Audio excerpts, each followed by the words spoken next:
오늘 하나님 앞에 나온 여러분을 환영하고 축복합니다. 우리 옆에 분과 한번 인사합시다.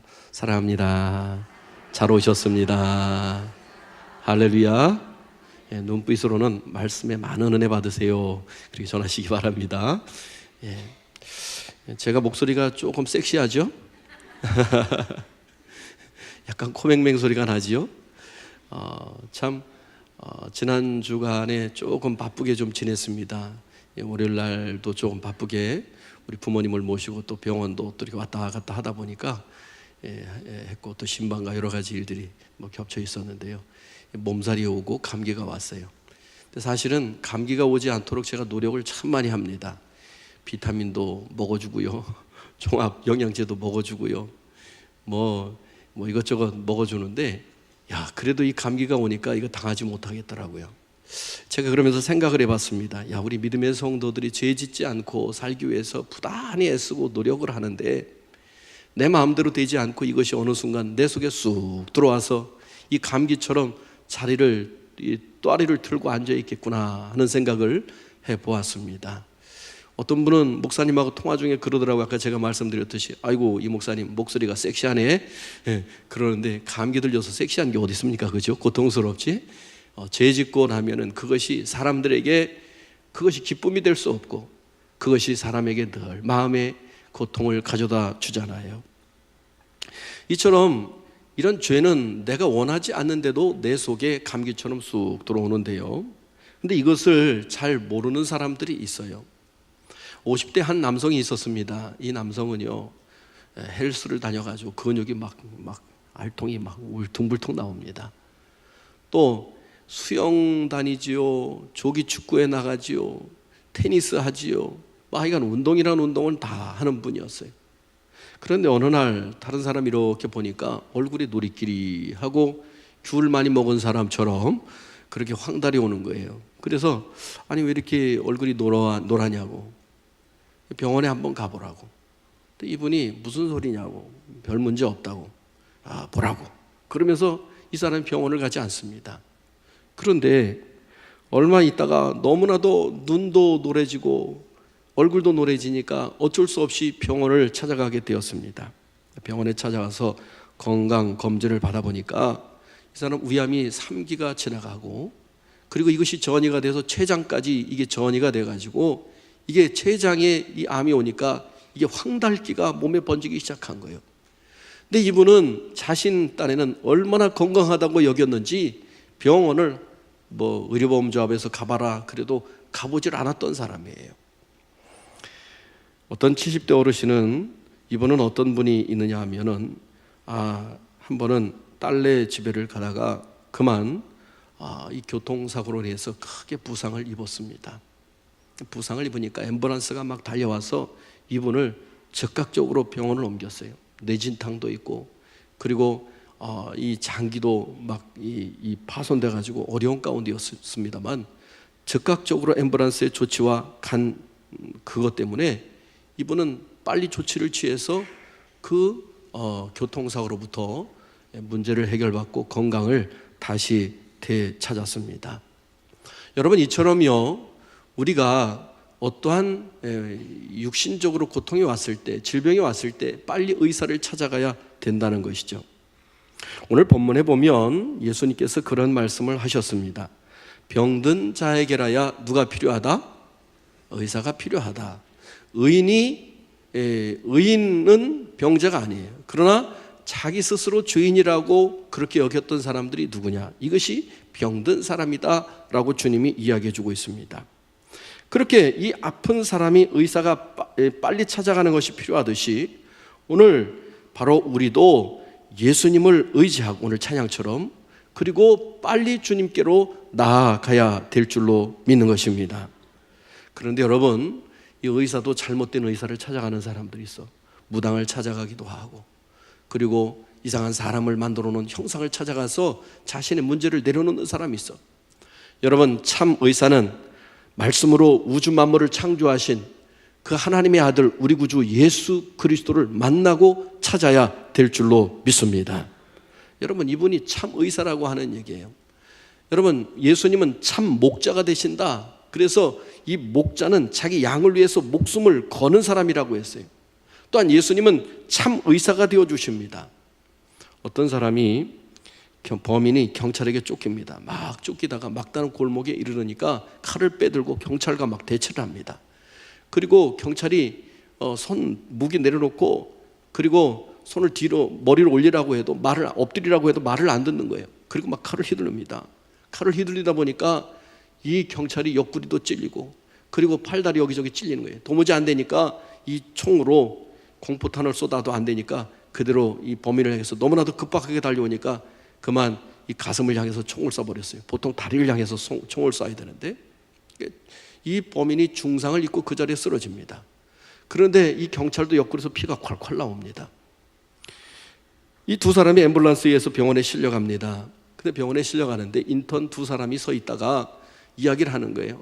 야, 우리 병원은 한 사람밖에 수술을 할 수 없고 지금 의사 선생님도 빨리 콜해서 저녁인데 지금 들어오고 있는데 누구부터 수술을 해야지?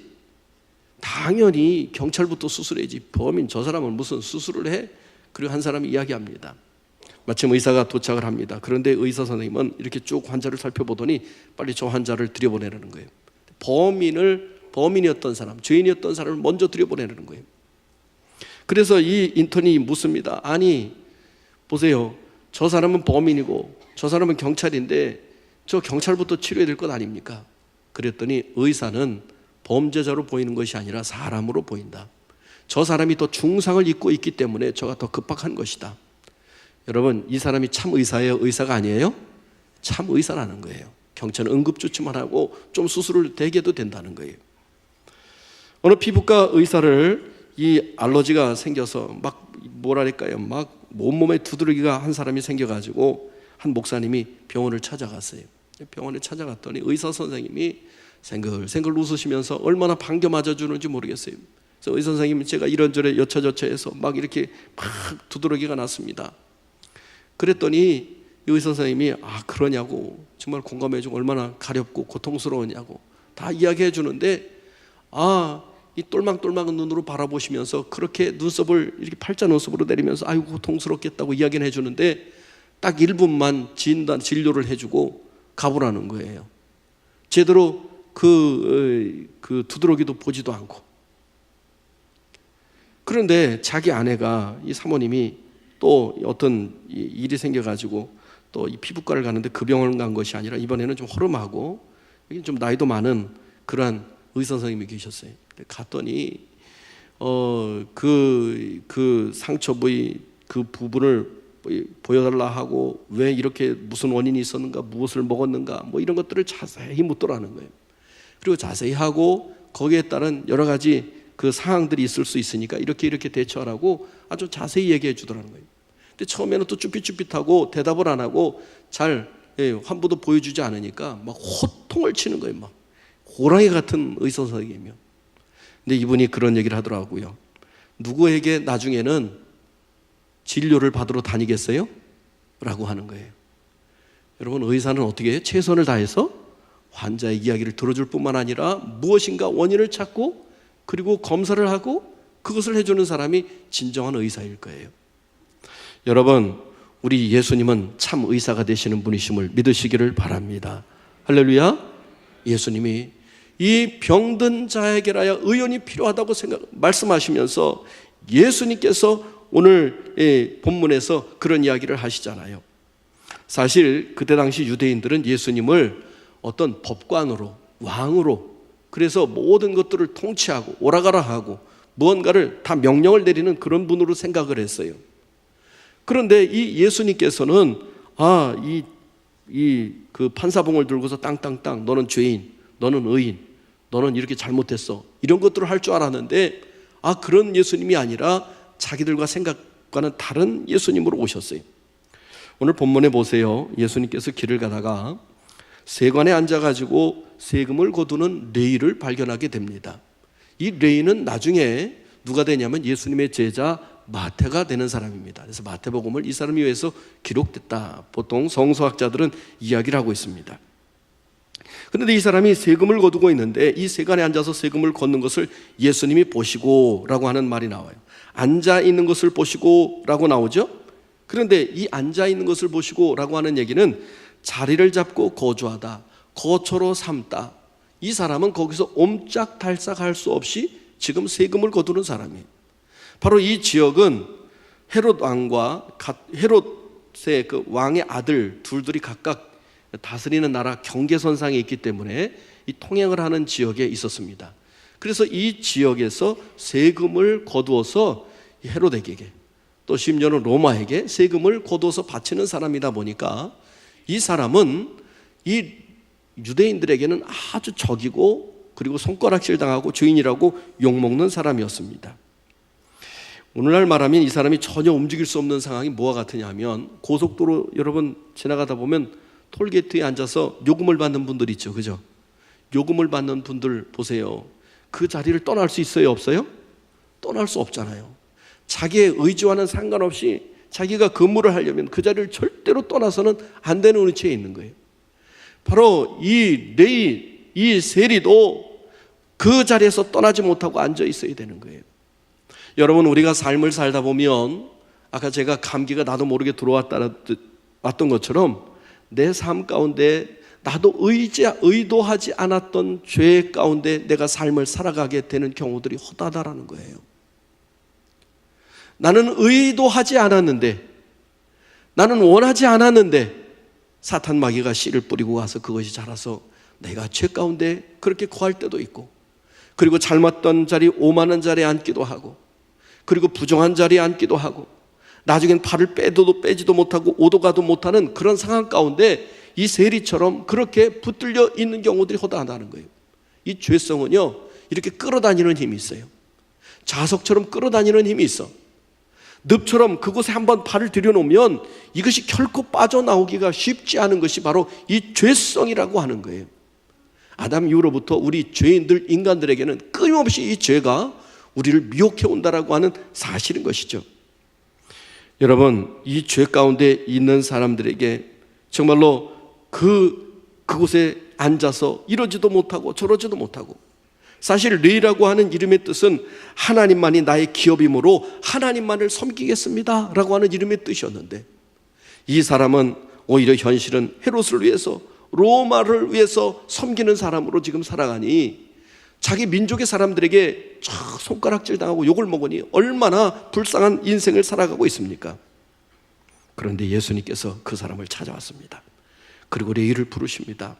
레위야, 나를 따르라. 누구를 따르라? 나를 따르라. 여러분, 레위에게 그 자리에서 일어나서 예수님을 따른다는 얘기는 예수님을 의지한다는 얘기고, 예수님에게 전적으로 모든 것을 맡긴다는 거예요. 자기 생업도 맡긴다는 거예요. 여러분 생각해 보세요. 지금 삶의 현장에서 지금 여러분 일을 하고 있어요. 이 일을 그만두면 가족을 먹여 살릴 수도 없어. 이것을 그만두면 지금 내가 사회로부터 어떻게 매장당할지도 몰라. 그런데 이 레위에게 나를 따르라고 하는 거예요. 그리고 이 레위가 세금 거두는 그 자리에서 그를 따르게 하고, 그의 집에 가서 예수님 뭐를 하고 있어요? 식사를 하고 있어. 그런데 이 식사를 하는데도 보니까 거기에 이 레위뿐만 아니라 세리들과 그리고 수많은 죄인들이 거기 와서 이 제자들과 함께, 예수님과 함께 식사를 하는 거예요. 여러분, 바리새인들이 제정한 구전을 따르지 못하는 사람들이 바로 죄인들입니다. 이 죄인들은 율법을 제대로 지키지 못하는 사람을 죄인이라고 이 사람들이 그렇게 규정해 놓았어요. 근데 이 사람들은 어떻게 보면 가난해서 생업에 어쩔 수 없이 율법을 지키지 못하고, 그리고 안식일을 제대로 지키지 못하는 그런 사람들이 대다수였다라고 하는 사실인 것이죠. 그때 이 바리새인과 서기관들이 예수님의 제자들에게 가만히 다가와서 이야기합니다. 아니, 너희 스승은 어찌해서 죄인들과 함께 식사를 하는가? 너희 스승도 죄인이다라고 하는 거예요. 여러분, 조용히 얘기했으면은 제자들만 알 텐데, 제자들에게 가서 조용히 속닥속닥 얘기한 것이 아니라 예수님이 들으라고, 예수님 봐라, 당신이 잘못됐다라고 하는 것처럼 어찌해서 죄인들과 식사를 하는가, 그렇게 이야기를 합니다. 그때 예수님께서 들으시고, 내가 의인을 부르러 온 것이 아니라 죄인을 부르러 왔다. 그리고 의원은 병든 자라야 의원이 필요하다라고 하는 사실을 오늘 말씀해 주고 있음을 보게 됩니다. 예수님은 가난하고 소외된 사람들 속으로 들어가셔서 그를 부르시고 인도하시고 그리고 함께 하시는 모습을 보게 됩니다. 여러분, 우리 예수님은 우리의 목자가 되시고 우리의 주가 되시고 우리의 연약함과 우리의 눈물과 우리의 아픔과 우리의 고통을 다 하시는 분이신 줄로 믿습니다. 내가 죄 가운데 방황할 때도 그분은 나를 책망하시고 나를 밖으로 내쫓으시고 그리고 책망하시는 분이 아니라 오늘 내가 너와 함께 하겠다, 나를 따르라 말씀하시며 다가오신 분이 주님이신 줄로 믿습니다. 할렐루야. 여러분, 그런데 이 바리새인과 서기관들은 자신들은 의인이라고 하는 거예요. 우린 율법을 다 지켰으니까 의인이라고 하는 거예요. 예수님이 필요 없다는 거예요. 그리고 죄인들도 우리는 함께 하지 않겠다는 거예요.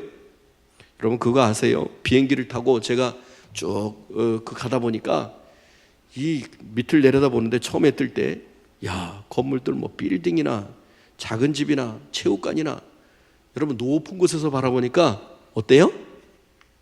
그것을 속된 말로 도낀 개낀 이라고 하는 것처럼 도토리 키재기라고 하는 것처럼 다 비슷비슷하더라고요. 여러분, 자기들이 의인이라고 말하는 사람들 하나님 앞에 결코 하늘에서 주님 눈에 보면은 의인인 사람은 아무도 없는 거예요.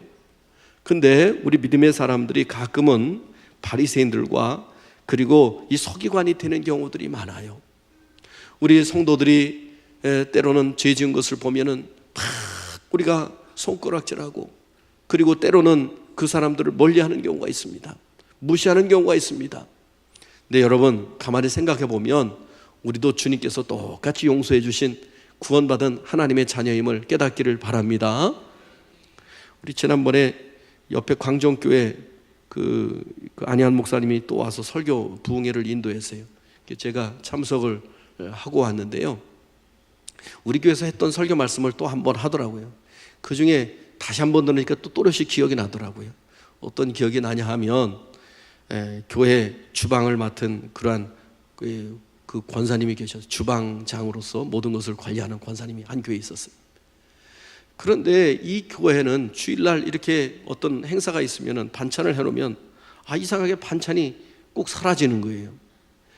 그래서 이상하다 그러고 있지만은 다 그냥 쉬쉬하고 있는데요, 어느 날 이 주방을 담당한 권사님이 이렇게 주방을 들어가다 보니까 저 뒷문으로 그 반찬을 가지고 가는 그런 한 집사님을 보았어요. 젊은 집사님을 보았어요. 그런데 이 권사님이 그것을 보고 나서 막 떠들었을까요? 안 떠들었어요. 조용했어요. 그런데 여러분, 문제는 뭐냐? 그 다음이에요. 이 주방을 담당한 그 권사님이 들어가고 난 다음에 다른 사람이 들어간 걸 봤는데 그 다음에 음식이 없어진 거예요. 그러니까 그 사람이 다니면서 막 주방을 담당하는 저 사람이 그 권사님이 의로운 척 멋있는 척 폼은 다 하자더니 이 도둑년이었다고 그 사람이 막 그리고 사방에 소문을 다 번지고 다녔네. 그러니 이분은 어떻게 합니까? 주방장직도 다 내려놓고 주방 담당직도 내려놓고 교회 권사에게 모든 했던 것도 다 내려놓고 그리고 근신하고 있는 거예요. 그래도 이분은 아무개 집사가 이것을 가져갔다고 아무 얘기도 하지 않았어요. 그런데 어느 부흥 집회 때 회개하시기를 바랍니다 막 목사님이 오셔서 막 선포하는데 그때 이 젊은 집사님이 나와서 막 우엉엉 우는 거예요. 제가 목사님 한 말씀 드릴 거 있습니다. 성도들 앞에. 무슨 얘기냐고. 은혜를 받아가지고 간증할 것이 있는가 보다고. 그리고 나오게 했는데 나와서 하는 얘기가 사실은 제가 주방에서 반찬을 훔쳐갔던 죄인입니다. 바로 제가 범인인데 우리 권사님이 다 그것을 뒤집어 썼습니다. 그런데 저에게 한 번도 찾아와서 너가 그랬지 그리고 불러다 혼내고 책망하지 않았습니다. 모든 허물을 다 덮어주었습니다. 그 권사님은 죄가 없으십니다. 제가 죄인입니다. 여러분, 그때부터 그 교회 분위기가 완전히 바뀌어졌다는 거예요. 다른 사람의 허물을 덮어주고 용서해주고 그리고 다 안아줄 수 있는 교회의 체질로 바뀌어졌다는 거예요. 사랑하는 성도 여러분, 오늘 이 바리새인과 서기관들은 예수님 앞에 자기들은 의롭다, 자기는 거룩하다 하는 거예요. 오늘날 우리는 하나님 앞에 의롭고 거룩한 것이 없어요. 우리는 조금 기도 많이 하다 보면은, 내가 조금 더 말씀을 더 열심히 보다 보면은, 내가 조금 더 교회를 더 봉사하다 보면은 좀 못하는 사람들, 좀 하지 않는 사람들, 기도하지 않는 사람들, 그리고 그 사람들을 향해서 우리가 때로는 손가락질하고 핀잔 줄 수가 있다는 거예요. 아니 기도하지 왜 기도하지 않고 있어? 너는 그 하나님의 일을 해야 되는데 너는 왜 빠지고 있어? 막 그러면서 비난하고 손가락질할 수 있다는 거예요.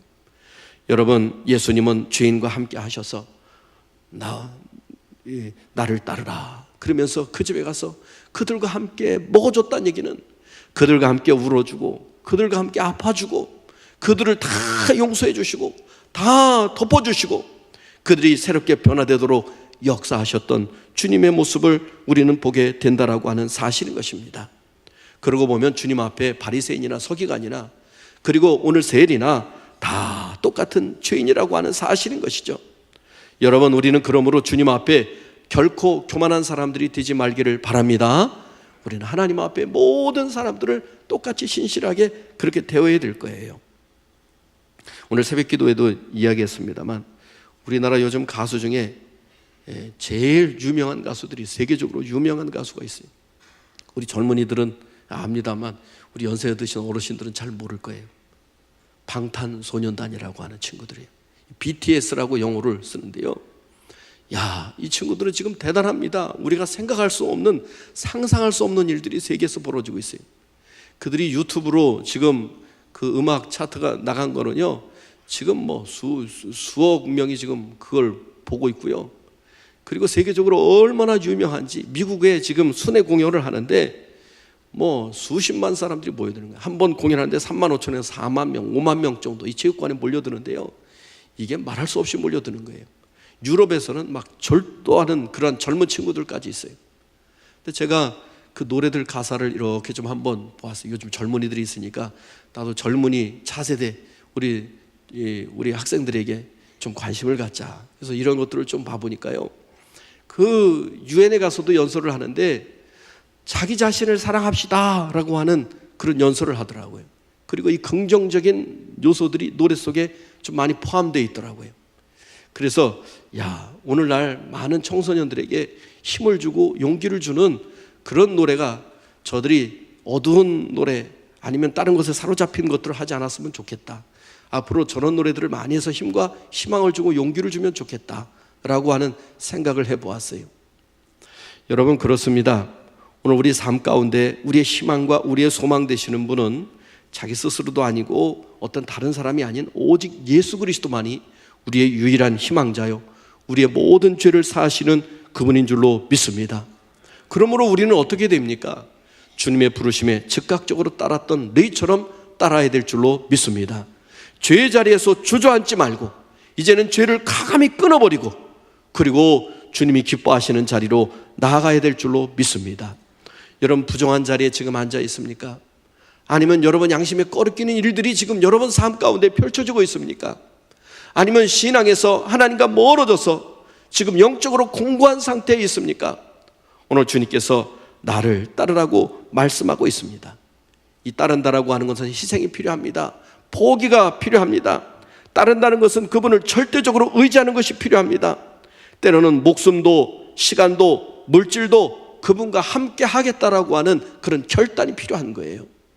오늘 이 자리에 나온 성도 여러분은 바로 그 결단 때문에 하나님 앞에 나와 예배 드리는 줄로 믿습니다.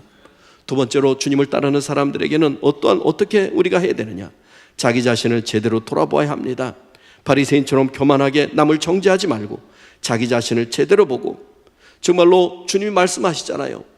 바로 한 교회 성도들에게 너는 배부르다고 하고 등 따뜻하다 하고 너는 아무 문제 없다고 하지만은 너 눈 멀었다, 너 가련하다, 너 굶주렸다, 너는 안약을 사서 눈에 바르라, 그리고 내게 와서 먹고 배부르라고 주님 말씀하고 있지 않습니까?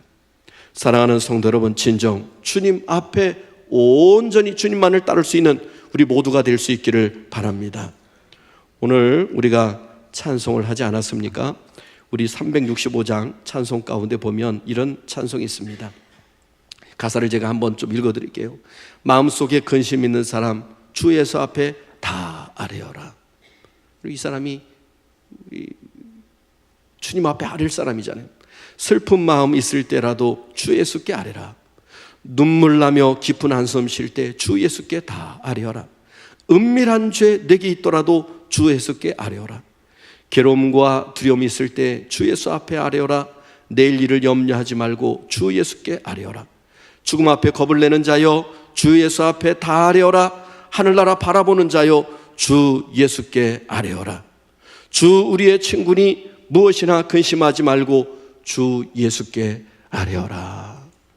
여러분, 오늘 주님 앞에 나오셔서 우리의 인생의 문제가 새롭게 해결되고 죄의 문제가 해결되고 그리고 죄의 자리에서 오만한 자리에서 일어서서 하나님이 기뻐하시는 믿음의 진실한 자리로 나아가는 리에와 같은 우리 모두가 될 수 있기를 주님의 이름으로 축복합니다. 축복합니다. 기도합니다.